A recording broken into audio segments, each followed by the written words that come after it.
Guys இந்த video last வீடியோட continuation அம்மா வீட்டில் இருந்து காலை ஒரு 6 o'clock போல் எழுந்திரிச்சிட்டு சும்மா எப்பயும் போல் வெளியே வந்து பார்த்துட்டு இருந்தேன். இந்த வெத்தலை கொடி செம சூப்பராக படர்ந்து வந்துருந்துச்சு. அண்ட் காலையில் ஒரு 6:30 போலவே எங்கள் வீட்டு கோழி வந்து முட்டை போடுறதுக்கு இடம் பார்த்துட்டு இருந்துச்சு. நாங்கள் இங்கே எங்கேயும் நடந்துருந்ததுனால அதுக்கு ஒரே டிஸ்டர்பன்ஸாக போயிடுச்சு. அண்ட் ஒரு அரை மணி நேரம் போராட்டத்துக்கு அப்புறம் கோழி அதோட இடத்துல போய் முட்டை போட்டுட்டு நல்லா சுட சுட ஒரு முட்டை கிடச்சிச்சு காலையிலேயே.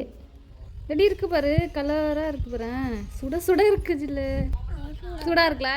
நான் வீடியோ எடுக்கிறேன்ற பேரில் காலையில் ஃபோனை வச்சு சுற்றிட்டு இருந்தேன்னா எங்கள் அம்மா கொஞ்சம் லைட்டாக கடுப்பாயிட்டாங்க. எதுவும் வேலை இல்லையான்னு கேட்டாங்க. எதுவும் இல்லை, ஏதாச்சும் இருந்தால் கொடுங்கன்னு சொன்னதும், இன்றைக்கி தோட்டத்தில் சமைக்க போகிறோம், மத்தியானம் நல்லா உச்சி வெயிலாக இருக்கும், ஒரு ஜூஸ் போடு மஸ்க் மெலான் எடுத்து அப்படின்னு சொன்னதும் பொறுப்பாக உட்காந்து மஸ்க் மெலான் ஜூஸ் தான் போட்டு வச்சுட்டு இருந்தேன்.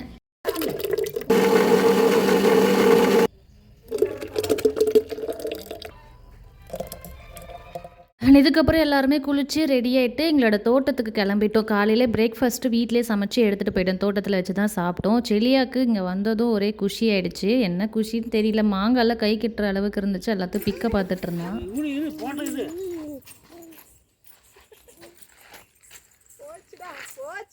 சின்ன சின்ன செடியில் இருக்க மாங்காய்லாம் செலியாக்கு ஈஸியாகவே எட்டிடுச்சா. எங்கே அதை பிச்சு அதோட பால் கண்ணில் விழுந்து புண்ணாயிடுமோன்னு சொல்லி பயத்திலே நான் வந்து அவனை மாங்காய் அறுக்க விடாமல் தடுத்துட்டு இருந்தேன். அண்ட் மார்னிங் பிரேக்ஃபாஸ்ட்லாம் முடிச்சுட்டு குட்டியாக ஒரு பிரேக் எடுத்துகிட்டு மத்தியானம் லஞ்சுக்கு நாட்டுக்கோழி குழம்பு வந்து செய்ய ஆரம்பிச்சிட்டோம். 2 மரத்தோட நிழல் நல்லா சூப்பராக இருந்துச்சு. அதுக்கு நடுவில் வந்து 4 கல்லை போட்டு எங்கள் அம்மா ஜம்முன்னு உட்காந்துட்டாங்க சமைக்கிறதுக்கு. ஸோ இன்றைக்கி எங்கள் அம்மா தான் எல்லாமே சமைச்சாங்க. நாங்கள் சும்மா ஹெல்ப் தான் பண்ணிவிட்டு வேடிக்கை பார்த்துட்டு இருந்தோம். நடிக்கிற வெயிலுக்கு ஒருத்தி நல்லா குண்டாக்குள்ளே உட்காந்துட்டு என்ஜாய் பண்ணிகிட்டு இருந்தா. பாட்டு வேறு இதில்.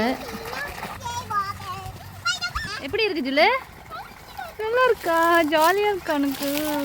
அடிக்கிற வெயிலுக்கு குளு குளுன்னு இருக்கா ஜில்லுமா?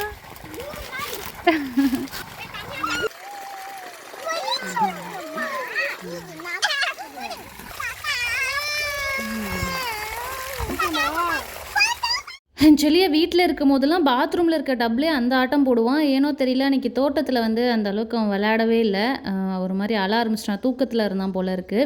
அதுக்கப்புறம் எங்கள் அம்மா சமைச்சு முடிச்சதும் டேஸ்டிங்க்கு வந்து கூப்பிட்டாங்க. இதுதான் சக்குன்னு சொல்லிட்டு எப்பயும் போல் எல்லோரும் ஒரு 4 பீஸ் சாப்பிட்டு அதிலே வந்து வயிறு ஃபில் ஆகிடுச்சு. நாட்டுக்கோழி குழம்புல ஃபுல்லாக எலும்பாகவே இருந்துச்சு. அதனால் ஜில்லுக்கும் செலியாக்கும் மட்டும் எங்கள் அப்பா லிவர் வாங்கிட்டு வந்திருந்தாங்க. அது அம்மா அப்படியே லைட்டாக ஃப்ரை பண்ணி கொடுத்தாங்க. அதுதான் குழந்தைங்களுக்கு ஊட்டி விட்டோம். அதுவுமே செம்ம டேஸ்ட்டாக இருந்துச்சு. ஒரு 1:30 போல் வந்து பாயை விரிச்சு போட்டு இலையை போட்டு உக்காந்துட்டோம் சும்மா ஜம்முன்னு. காற்றடிக்கல, பயங்கரமாக ரொம்ப வெக்கையாக வேறு இருந்துச்சா. அதுக்கப்புறம் சாப்பிட்டு வீட்டுக்கு கிளம்பி வந்துட்டோம். அண்ட் வீட்டுக்கு வந்ததும் மேடம் ரெஃப்ரெஷ் ஆகிட்டு வேறு ட்ரெஸ்லாம் சேஞ்ச் பண்ணிவிட்டு பேக்லாம் மாட்டிக்கிட்டு பை சொல்லிட்டு ஊருக்கு கிளம்பிட்டாங்க. அண்ணாக்கும் அன்றைக்கும் நாளைக்கு ஆஃபீஸ் இருக்குது போல், அதனால் ஈவினிங்கே கிளம்பிட்டாங்க. நாங்களும் வந்து ஈவினிங்கே எல்லாேருக்கும் டாட்டா பை பைலாம் சொல்லிவிட்டு அப்படியே கிளம்பி வந்துட்டோம்.